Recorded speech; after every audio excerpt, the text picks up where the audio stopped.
আসসালামু আলাইকুম everyone, welcome back to RG kitchen video. আমার আজকে সহজ রেসিপিতে আপনাদের সাথে শেয়ার করতে যাচ্ছি খুবই অল্প উপকরণ দিয়ে সুস্বাদু নাস্তা রেসিপি। আশা করি আপনাদের অনেক ভালো লাগবে। তাহলে চলুন রেসিপিটি শুরু করা যাক।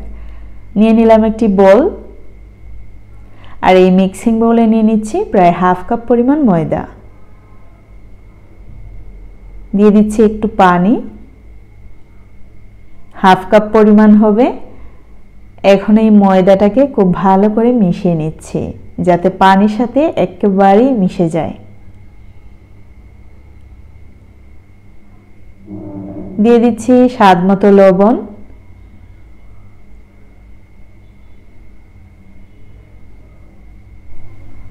এখন ইউজ করছি ডিম।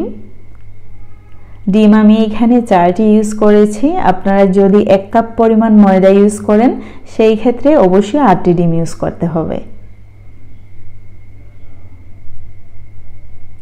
খুব ভালো করে মিশিয়ে নিচ্ছি। এই নাস্তাটাও অনেক মজার। এই নাস্তা রেসিপিটা আপনারা যে কোনো শ্রেণীর মানুষকে সার্ভ করতে পারবেন। দিয়ে দিচ্ছি রসুন কুচি এবং কাঁচামরিচ। দিয়ে দিচ্ছি হাফ কাপ পরিমাণ পেঁয়াজ কুচি, সামান্য পরিমাণে মরিচের গুঁড়ো ইউজ করছি আর হলুদের গুঁড়ো। দিয়ে দিচ্ছি হাফ টেবিল স্পুন অরিগানো, এতে করে স্মেল কিন্তু অনেক ভালো আসবে। দিয়ে দিচ্ছি ইতালিয়ান হট চিলি সসেস। আপনারা চাইলে এখানে নর্মাল টমেটো কেচাপও ইউজ করতে পারেন। সব উপকরণ খুব ভালো করে মিশিয়ে নিতে হবে। আর মিশিয়ে নেওয়া হয়ে গেলে আমরা আধা ঘন্টার জন্য রেস্টে রেখে দেব। চুলায় বসিয়ে দিলাম একটি লোহার পাত্র। আপনারা দেখে নিশ্চয়ই চিনতে পেরেছেন। এই পাত্রতে আমরা মূলত চিতই পিঠা বেশিরভাগ সময় করে থাকি। দিয়ে দিচ্ছি 1 টেবিল চামচ করে তেল। তারপরে তেলটাকে একটু স্প্রেড করে নিতে হবে।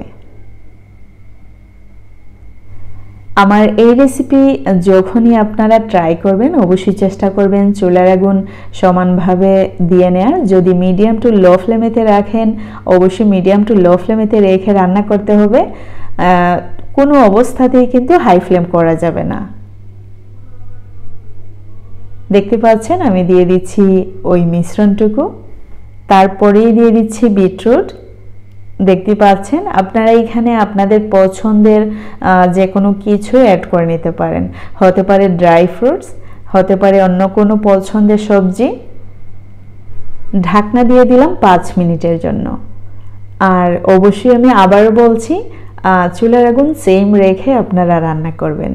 যখন ঢাকনা ইউজ করবেন দরকার হলে মিডিয়াম টু লো ফ্লেম থেকে আর একটু কমিয়ে দেবেন, তা না হলে সমানভাবেই রাখবেন। আর অবশ্যই চেক করবেন যে হয়েছে কিনা। যেহেতু ময়দা এবং ডিমের মিশ্রণ 3 থেকে 4 মিনিটের ভেতরেই কিন্তু আমাদের এই নাস্তা রেসিপিটা তৈরি হয়ে যাবে। দেখতে পাচ্ছেন আমি নামিয়ে নিচ্ছি। আর এরকম ওয়েতে আমি সবগুলা করে নিলাম।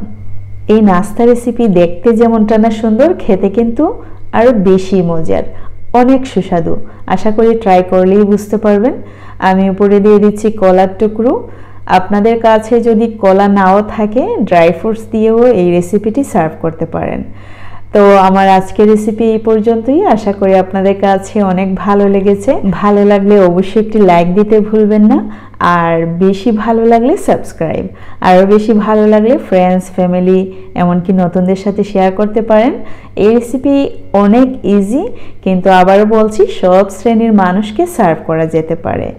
আজকে এ পর্যন্তই। See you in the next video. Till then bye, আল্লাহ হাফেজ। সবাই ভালো থাকবেন, সুস্থ থাকবেন।